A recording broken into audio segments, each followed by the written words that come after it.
Hey les marketeurs et les communicants, bonjour et bienvenue à cette nouvelle rencontre de la Braze Marketing Academy. La Braze Marketing Academy, portée par le réseau Produits en Bretagne, est ouverte à tous les marketeurs et communicants, enseignants-chercheurs en marketing en Bretagne et ailleurs. Nous avons différentes rencontres pour pouvoir échanger, apprendre, partager sur des sujets communs entre pairs. Nous avons différents types de rencontres. La première, les rencontres régionales, comme celle d'aujourd'hui, qui permettent prendre de la hauteur sur des sujets plutôt de marketing stratégique.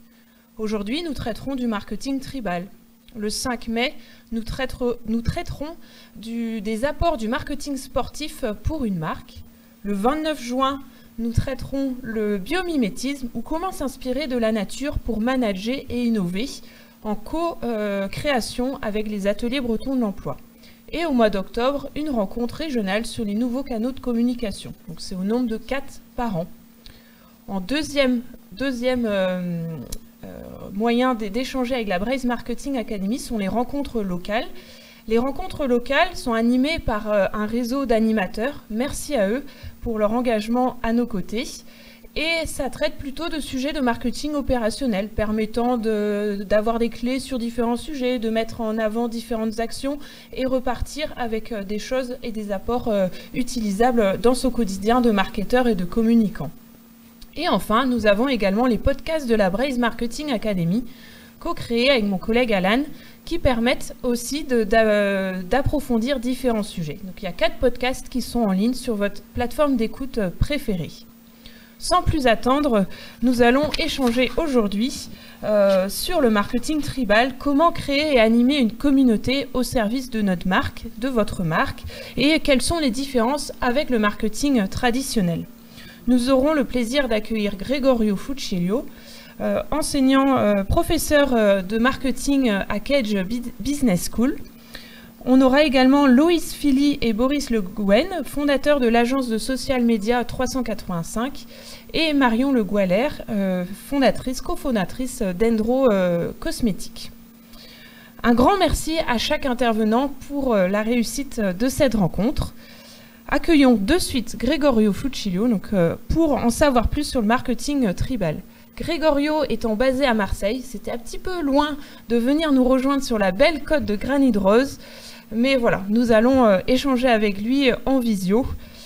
Merci également à Lio Productions pour toute la partie technique de cette rencontre, basée à Lorient. Et je vous invite à poser toutes vos questions dans le live, dans le petit chat du live. Comme ça, nous poserons les questions aux intervenants par la suite. Gregorio, c'est à vous.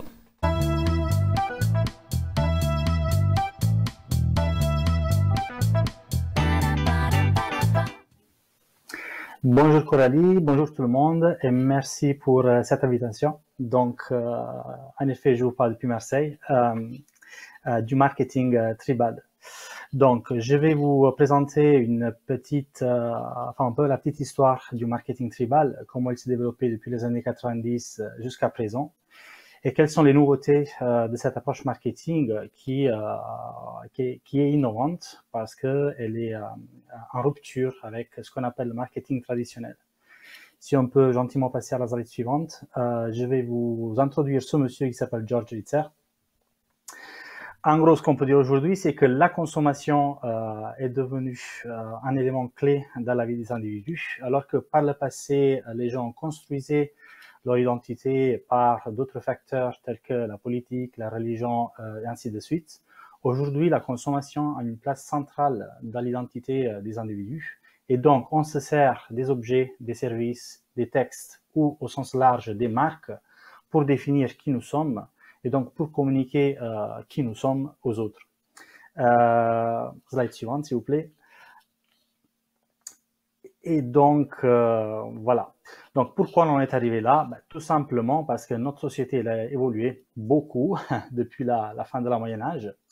Et donc, pour certains sociologues, comme Michel Maffezoli et d'autres, aujourd'hui, surtout dans les années 80-90, on est passé dans une nouvelle phase de la société, dans une nouvelle époque. Et il y a eu un changement épocal, justement, tel qu'il y a eu à la fin de la Moyen-Âge. Donc, le passage de l'époque moderne dans les années 80, il est à peu près comme le passage qui a eu lieu entre la fin de la Moyen-Âge et le début de la Renaissance. Donc, aujourd'hui, on ne vit plus dans une époque qu'on peut définir moderne, mais plutôt dans une époque pour laquelle on n'a pas forcément un nom bien défini. Et c'est pour ça qu'on l'appelle post-modernité, hyper-modernité ou modernité poussée, et ainsi de suite. Et le marketing tribal vient justement se produire à ce moment précis, lorsque les principes, les valeurs et un peu les piliers de la société moderne ont été chamboulés par ce changement épocal. Pardon. Et dans la slide suivante, on va regarder à peu près quelles sont ces différences majeures entre l'époque moderne et l'époque post-moderne. Alors que dans la modernité, les valeurs les plus importantes étaient plutôt l'individualisme et cette idée du progrès. L'individualisme, pourquoi? Parce que chaque individu était, en gros, c'est le mythe du self-made man. On peut de la personne self-made, homme ou femme, parce qu'on pouvait se construire, peu importe du lieu d'origine, de la religion à laquelle on appartenait, et ainsi de suite. Donc, toute l'époque moderne peut être conçue comme un processus de libération, grosso modo, de toutes les contraintes que le Moyen-Âge nous imposait, surtout religieuses. Et surtout une croyance dans le progrès, c'est-à-dire l'idée que l'avenir aurait été, quoi qu'il en soit, toujours meilleur. Or, aujourd'hui, ce n'est pas du tout le cas, soit pour l'individualisme, soit pour le progrès. Pourquoi? La planète est en crise, les gens vont mal, et donc on voit bien que le futur, il est incertain. Et donc, petit à petit, aujourd'hui, on se tourne de plus en plus vers le passé, vers un passé qu'on regarde avec de la nostalgie, d'un côté. Et de l'autre côté, on sait que cette idée d'individualisme poussé a produit aussi des effets pervers sur les individus. À la base, nous, on est des animaux sociaux, on a besoin des autres pour exister. Et donc, il y a ce passage, cette redécouverte des communautés et donc des tribus, comme il les appelle Michel Maffezoli. Et donc, si on va à la slide suivante, on va voir bien que pour Maffezoli, on peut parler de postmodernité et donc de tribus dans ce sens. La postmodernité est la synergie entre archaïsme, donc les tribus, un retour au passé à des formes d'assemblement social, et de développement technologique. Donc tout le progrès technologique qui a eu lieu, notamment pour ce qui concerne le web et Internet. Donc si on parle de la slide suivante, s'il vous plaît, on va creuser un peu plus cette idée. Donc on sait que les communautés traditionnelles étaient constituées, faites par des individus qui se retrouvaient au niveau local et qui partageaient des valeurs précises et communes. Et si on va à la slide suivante, donc ici on voit bien la dimension nostalgique, alors qu'aujourd'hui on voit un renouveau de ces communautés, sauf que par rapport au passé, il y a un élément qui n'était pas présent dans le passé, et cet élément, on le voit bien dans cette photo, c'est la consommation. Donc ici, on est face à une communauté d'un biker, donc d'un fan de Harley Davidson, mais c'est le cas pour plein d'autres marques ou objets ou activités de consommation. Apple, Lego, Star Wars par exemple, et ainsi de suite. Et si on va à la slide suivante, je vais vous souligner cela, c'est-à-dire que lorsqu'on parle de tribus aujourd'hui par rapport au passé, on ne parle pas forcément de groupes archaïques, mais plutôt d'un ensemble d'individus qui partagent des émotions, donc des passions, même si souvent ces émotions et ces passions sont éphémères. C'est-à-dire qu'il n'y a pas de lien stable et organisé parmi les membres de ces tribus. Et donc, ce concept qui est à la base sociologique a été importé dans le marketing par un autre chercheur très réputé, qui est Bernard Coa. Et donc, si on va à la slide suivante, on peut aller discuter un peu de ces aspects-là. Donc, on voit bien que comme en regardant la société par l'angle de la consommation, on voit comment les communautés, ou les tribus en tout cas, aujourd'hui se manifestent au croisement entre société et consommation. Donc, on en voit beaucoup, on en voit partout, dans le monde réel, donc offline, mais aussi dans le monde online ou au croisement entre ces deux mondes. Si on va à la slide suivante, s'il vous plaît. Pourquoi on parle de tribus de consommation et comment ces tribus de consommation sont différentes par rapport aux classiques segments de marché? Tout simplement parce qu'une tribu est constituée d'un ensemble d'individus qui partagent des valeurs partagées communes. Donc, c'est un ensemble d'individus hétérogènes. Ces individus, ils sont liés par la même subjectivité, parce qu'ils partagent la même passion, et surtout, ils sont capables de mener des actions collectives, c'est-à-dire, puisqu'ils se retrouvent ensemble, ils partagent la même passion, ils font des choses ensemble, et donc leur action collective, elle est capable de produire des effets sur l'objet de consommation dont ils sont passionnés.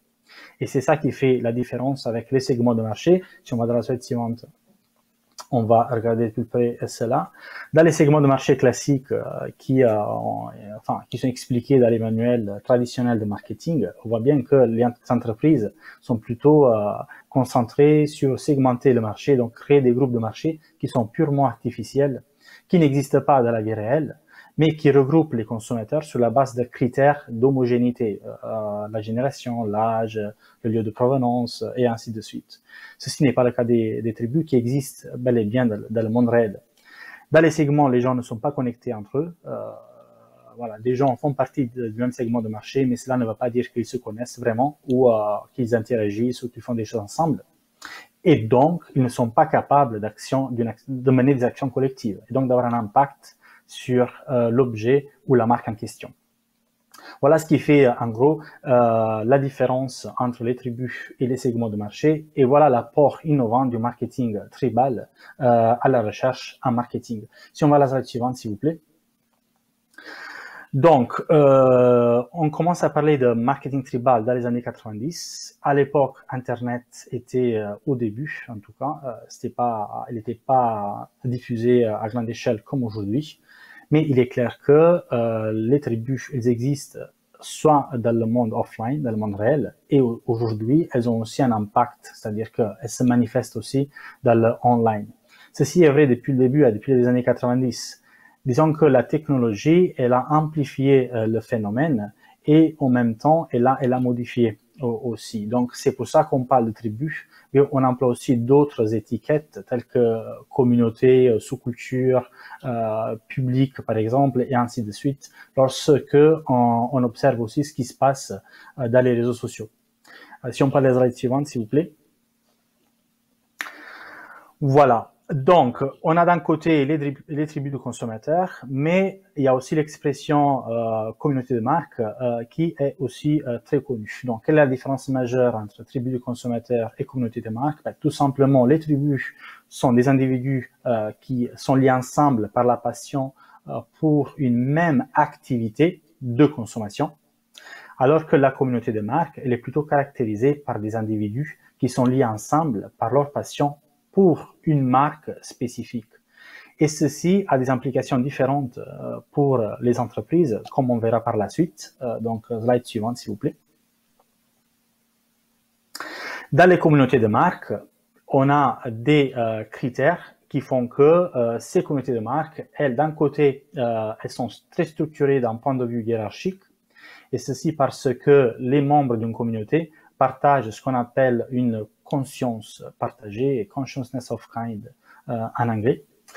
En même temps, pour nourrir cette conscience du soi, les membres de cette communauté, ils développent ce qu'on appelle des rituels ou des traditions qui leur permettent de se retrouver et donc de renouveler ce sentiment d'appartenance communautaire.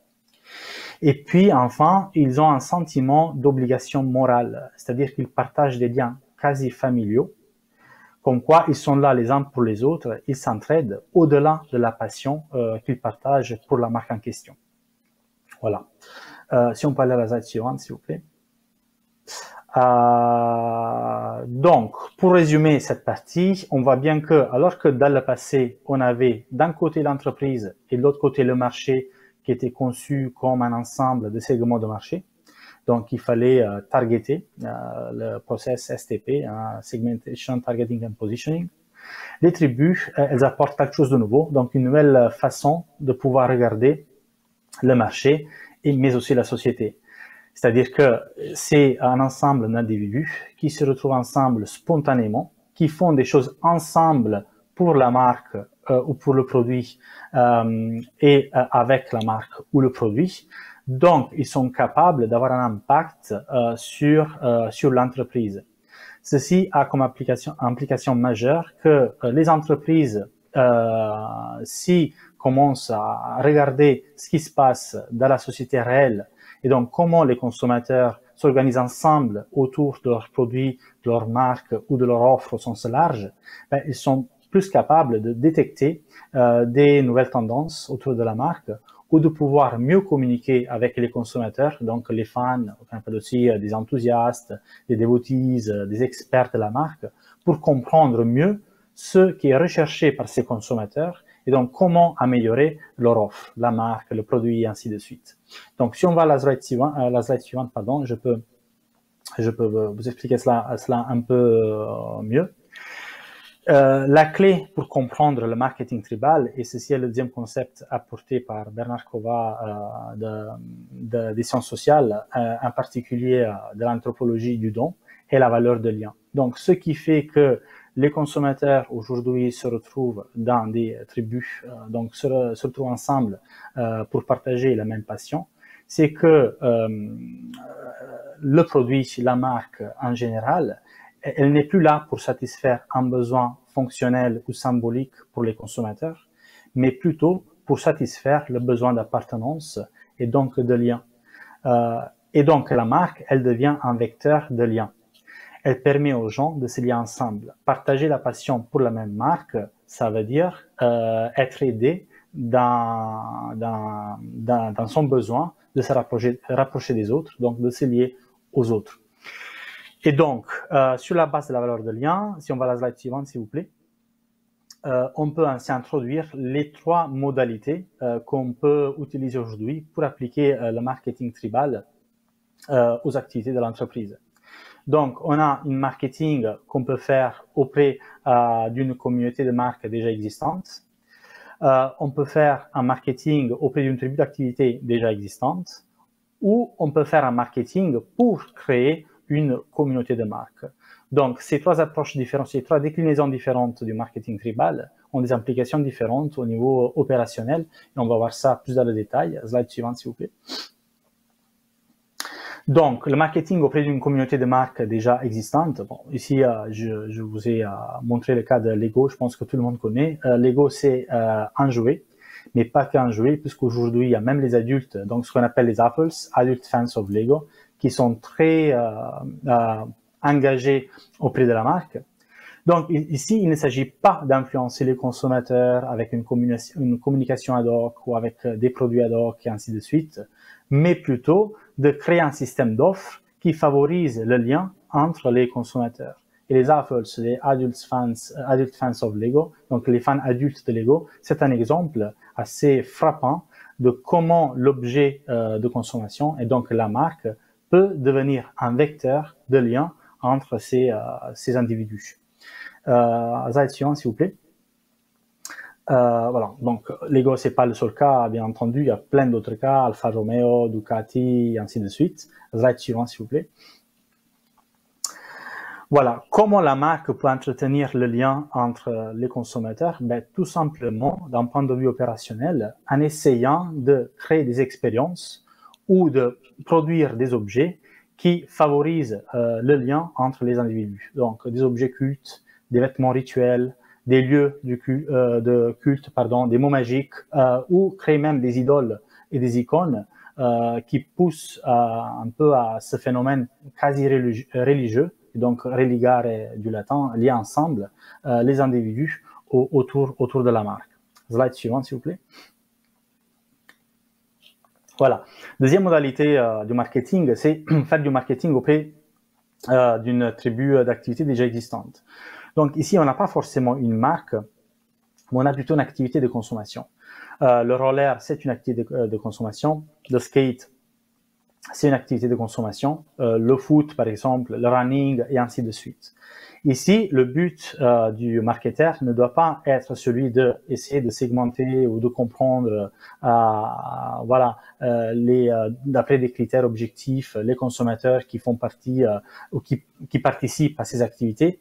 Mais au contraire, et si on va à aux slides suivants, on peut regarder ça plus de près. Mais au contraire, c'est déjà d'être dans une posture humble, d'être dans une approche qu'on appelle ethnographique ou ethnométhodologique, donc se rapprocher de ces communautés, participer à ces activités, comprendre le pourquoi et le comment les consommateurs font partie de cette communauté, pourquoi ils participent, pourquoi ils ont une passion pour cette activité, et à partir de là, essayer d'offrir tout un ensemble d'éléments, donc soit en termes de produits, soit en termes de services, pardon, qui puissent faciliter et donc rendre plus agréable la participation à ces activités de la part des consommateurs. Donc, à la différence du marketing traditionnel, qui a une approche très top-down, donc on force, on push, voilà, tout push les consommateurs à acheter. Dans le cas du marketing tribal, on a plutôt une approche qui est très humble. On essaie de comprendre, on essaie de se mettre à la place et on essaie d'accompagner les consommateurs dans leur passion. Donc, l'attachement à la marque devient une conséquence, voilà, de cet accompagnement et pas l'objectif principal de l'entreprise. Si on peut aller aux slides suivantes, s'il vous plaît. Voilà. Dernière modalité, créer une communauté de marques là où elle n'existe pas véritablement. Ici, il y a tout un tas de règles. Donc, le cas que je vous montre, c'est celui de We Are Tennis. Donc, si on peut montrer déjà la première règle, c'est que, voilà, tirer parti des activités existantes. Donc, comme je vous disais tout à l'heure, observer ce qui se passe dans la société, ne pas essayer de créer quelque chose qui n'existe pas, ne pas essayer de forcer la main, mais tout simplement observer la société, la comprendre, la regarder un peu comme si on était un enfant, tout simplement, et essayer de se dire, voilà, qu'est-ce qu'on peut faire avec ce phénomène qui est émergé spontanément, voilà, au sein d'une société ou d'un groupe social, d'une région, d'un territoire, et ainsi de suite. Ça, c'est la règle 1. Règle 2, donc offrir de la valeur de lien, donc sous forme d'objets, services ou expériences, comme on l'a dit. Règle 3, encourager les interactions offline, mais aussi online, comme on le voit dans le slide suivant. Voilà. Et puis, règle 4, s'appuyer sur l'exposition, c'est-à-dire essayer de donner de la visibilité aux consommateurs. Tout le monde veut exister aujourd'hui. On a besoin d'exister, de dire au monde qu'on est là. Et la visibilité, c'est un élément très important pour prouver aux autres et à nous-mêmes qu'on existe. Donc, les entreprises aujourd'hui peuvent s'appuyer là-dessus pour voilà, encourager les gens à participer et donc à interagir avec les autres. Règle 5. Faciliter la collaboration. Donc, le fait que les gens puissent participer aux activités, se retrouver ensemble, faire des choses ensemble, les mène à avoir un impact sur la marque, donc ses produits, ses services, ses textes, et ainsi de suite. Et de cette collaboration, il y a des idées nouvelles qui peuvent émerger. Et des marketeurs très, très attentifs, ils peuvent capturer, entre guillemets, ces idées pour améliorer leur système d'offres. Voilà, si on peut aller à la suite. Donc, ici, je vous ai montré ce qui est un peu l'état de l'art, si on peut dire ça comme ça, du marketing tribal jusqu'à présent. Donc, ce qui a été produit dans les années 90 et dans les années 2000 sur le marketing tribal, comment il s'est développé, quel est le débat qui a eu lieu dans la recherche académique sur le marketing tribal. Aujourd'hui, on voit bien que les tribus, oui, sont là, mais la société, elle ne se compose pas que des tribus de consommateurs. La valeur de lien, elle est là, mais elle n'est pas forcément liée, entre guillemets, que à des tribus de consommateurs. Mais la société, elle devient de plus en plus articulée, en quelque sorte.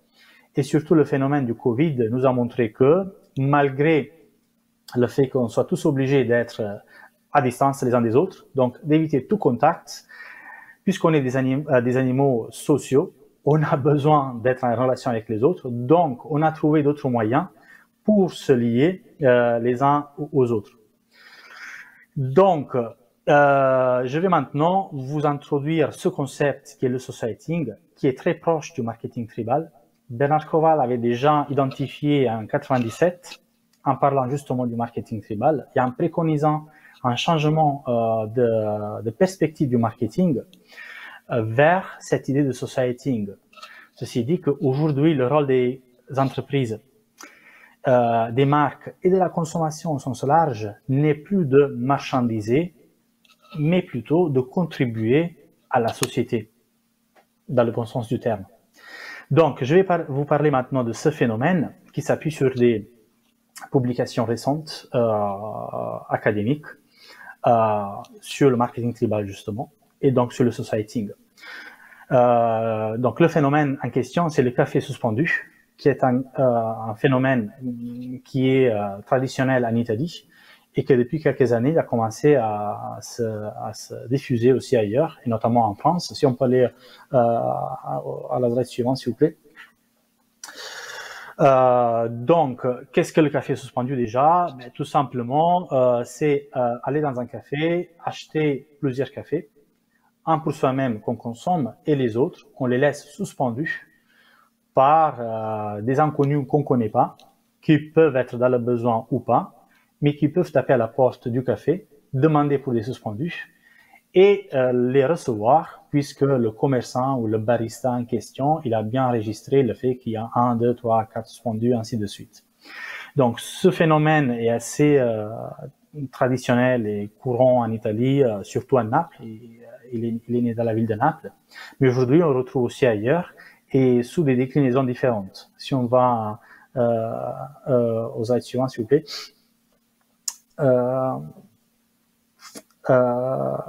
Voilà. Par exemple, en France, on a la baguette suspendue, mais aussi le café suspendu. Donc, lorsqu'on parle de café suspendu ou de baguette suspendue, ou plus en général de la pratique du suspendu, on parle d'une pratique qui est solidaire. C'est quoi la solidarité? Elle fonctionne comme un ciment qui maintient les individus ensemble, ou en tout cas les individualités, et donc elle crée de la valeur de lien. Donc, la valeur de lien, elle fait partie intégrante de la solidarité. Surtout dans les sociétés modernes, où même si on est des individus, où on est poussé à l'individualisme d'un côté, on a de plus en plus besoin de s'appuyer sur les autres pour fonctionner en tant que société. C'est un peu le paradoxe de l'époque actuelle.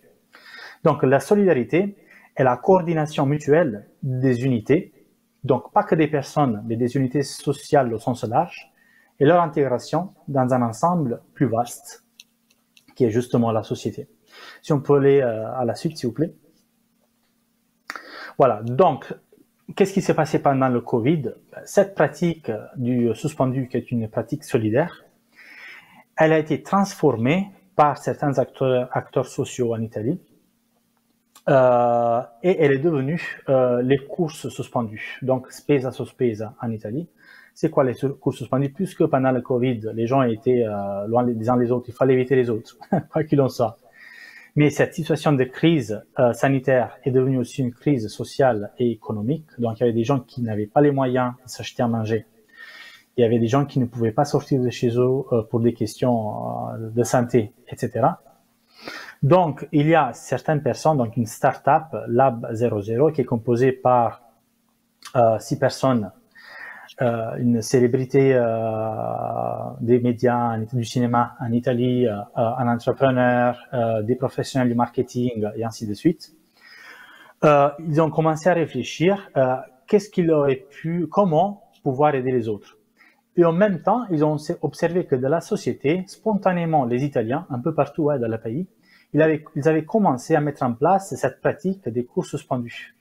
Donc, les gens, ils achetaient à manger, même pour des gens qu'ils ne connaissaient pas. Ils laissaient le surplus des achats dans un panier qui était mis là à disposition du commerce, par exemple, ou même dans des paniers qui étaient dans chaque coin de rue. et les gens qui étaient dans le besoin pouvaient aller récupérer ces biens, tout simplement, en évitant tout contact. Voilà. Donc, si on peut aller à la suite, s'il vous plaît. N'ayez pas peur. Voilà ce qui s'est passé par la suite. Donc, cette start-up que vous voyez ici dans ce petit cercle en rouge, ils se sont dit, effectivement, on peut contribuer, on peut avoir un impact sur la société, on peut essayer d'aider les gens, on peut essayer de booster un peu plus cette pratique des courses suspendues. Donc, en s'appuyant sur une plateforme blockchain que vous voyez ici en bas, Regusto, et en s'appuyant sur une plateforme de dons, Charity Stars, que vous voyez en haut, ils ont commencé à relier ensemble, donc littéralement embarquer ensemble, d'un côté des donateurs et de l'autre côté des receveurs. Okay? Et donc, on a d'un côté, parmi les donateurs, des grosses entreprises qui, à l'époque, eux aussi essayaient de donner un coup de main à ce qui, enfin, pour aider les gens dans une situation de précarité ou de besoin. Alors, toutes ces grosses entreprises ont mis à disposition leur réseau de fournisseurs ou même de clients et même de consommateurs. La communication a commencé aussi à se véhiculer sur les réseaux et même par les médias traditionnels. Donc, il y a même des gens ordinaires qui ont voulu participer à l'initiative.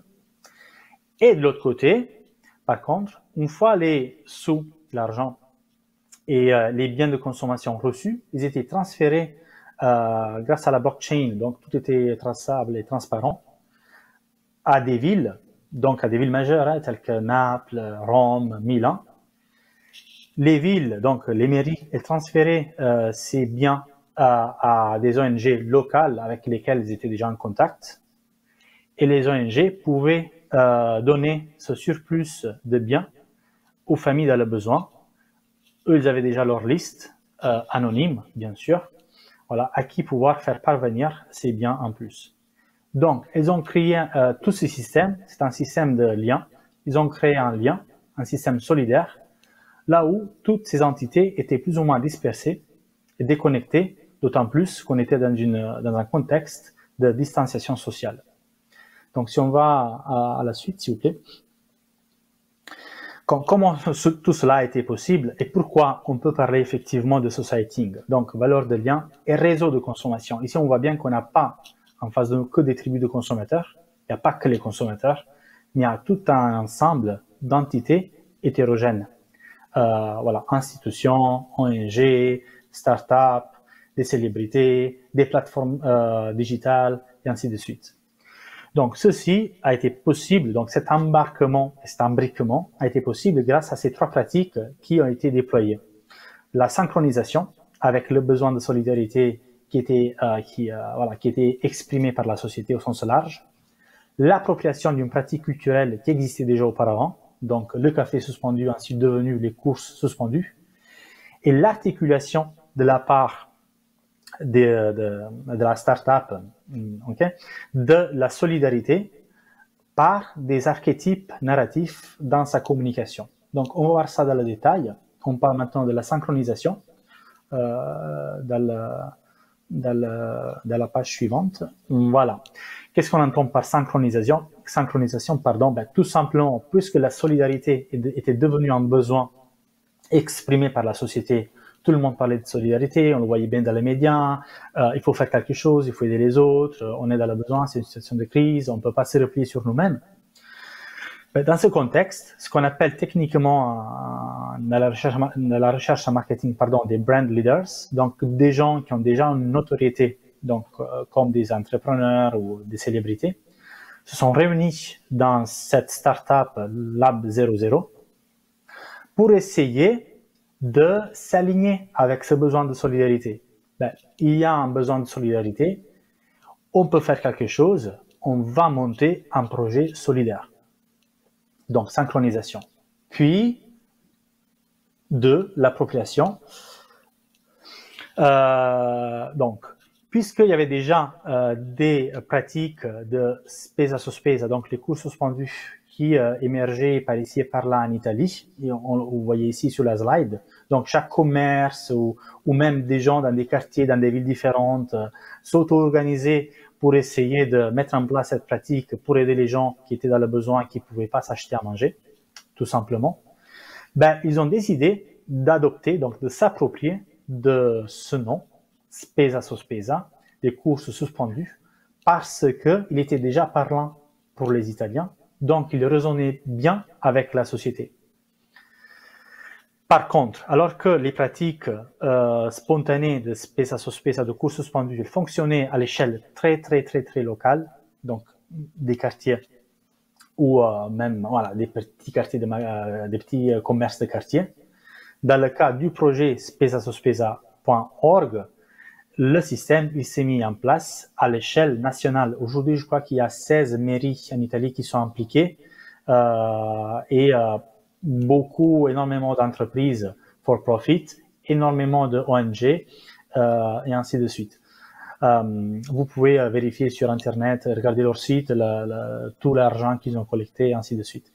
Donc, puis, point 3, l'articulation. Donc, pour renforcer le projet, pour l'ancrer encore plus dans la société et pour le booster, ils ont aligné, donc articulé leur communication en déployant ces 3 archétypes narratifs. Bon, c'est quoi un archétype narratif, pardon? C'est un système, ce sont des modèles d'organisation des discours qui permettent aux gens de donner un sens à leur vécu, surtout dans des moments très difficiles.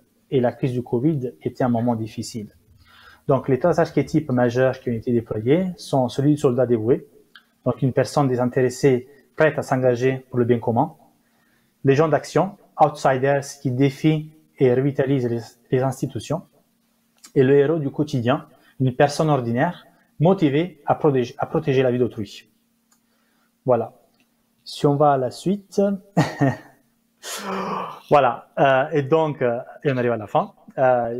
Donc, qu'est-ce que le societying? Le societying est une manière pour le marketing de s'harmoniser avec la société et son socle culturel. On l'a vu avec Spesa Sospesa, les cours suspendus. Le societying va au-delà des tribus, donc des consommateurs qui partagent la même passion, car il inclut aujourd'hui aussi les réseaux de consommation au sens large, c'est-à-dire des personnes, des objets, comme les plateformes, et des institutions publiques, organisations for profit, non-profit, etc. Et le lien qui se crée entre ces entités hétérogènes. Et donc, les spécialistes du marketing et de la marque devraient viser à détecter les attracteurs, c'est-à-dire les brand leaders, potentiels émergents de la société, pour faciliter le lien de toute entité plus à même d'activer le réseau ou les réseaux. Et c'est tout. Merci beaucoup pour votre attention. J'espère que j'ai pas été trop long. Merci beaucoup, Gregorio Fucciello, pour cette intervention très passionnante qui a permis de poser le sujet du marketing tribal. Nous avons quelques questions du public qui sont arrivées dans le chat. On a dû en sélectionner quelques-unes puisque le temps file. On va commencer par une question de mode. Travailler sur un format tribal renforce-t-il la nécessité de bâtir la personnalité et le why de l'entreprise? Bonne question. Je voudrais répondre avec une question parce que qu'est-ce qu'on entend par l'identité, le why de l'entreprise? Mais oui, disons, plus que l'entreprise, moi je dis de la marque. Attention, hein, c'est pas tout à fait la même chose. On a une marque entreprise qui est le corporate brand, mais on a aussi, les entreprises peuvent gérer aussi des marques différentes. Donc ça dépend des cas. Si on prend le cas d'Apple, il est clair que c'est un cas extrême, mais on voit bien que la marque dans les années 90, elle a failli presque disparaître, en gros. Et c'est sa tribu qui l'a sauvé parce qu'ils étaient là, parce qu'ils avaient un rapport presque religieux avec la marque. Et si aujourd'hui, par exemple, on regarde aux Apple Stores, donc les magasins d'Apple, et la façon dont ils sont dessinés, ben, on dirait des églises, par exemple. Donc, il est clair que, oui, il peut y avoir cet alignement entre la marque corporate et les tribus, mais c'est pas forcément toujours le cas. Voilà. Ok. Merci. Et la deuxième question, c'est comment favoriser le marketing tribal dans le cas de la création d'une marque? Une question posée par Albine. Comment favoriser? Je dirais que c'est plutôt le contraire. Comment utiliser le marketing tribal pour favoriser la création d'une nouvelle marque? Encore une fois, ce qui est important dans le marketing tribal et justement dans les approches un peu plus socio-culturelles au marketing, c'est que il ne faut pas concevoir la société comme un marché et donc comme une cible. Voilà. Et donc, il faut attaquer. Mais au contraire, c'est l'inverse. La société, elle existe. Heureusement qu'elle est là. Le rôle de l'entrepreneur ou du marketeur ou du brand manager, c'est vraiment de faire l'effort de comprendre une réalité qui n'est pas la sienne.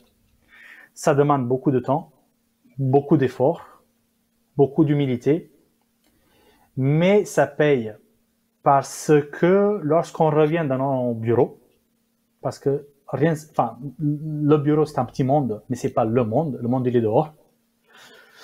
On a tous les éléments et les idées clés pour essayer d'aligner notre marque à la société et pas l'inverse. Très bien. J'espère que j'ai répondu. Merci beaucoup pour les réponses à ces questions. Merci Gregorio Fucciello pour votre intervention très passionnante.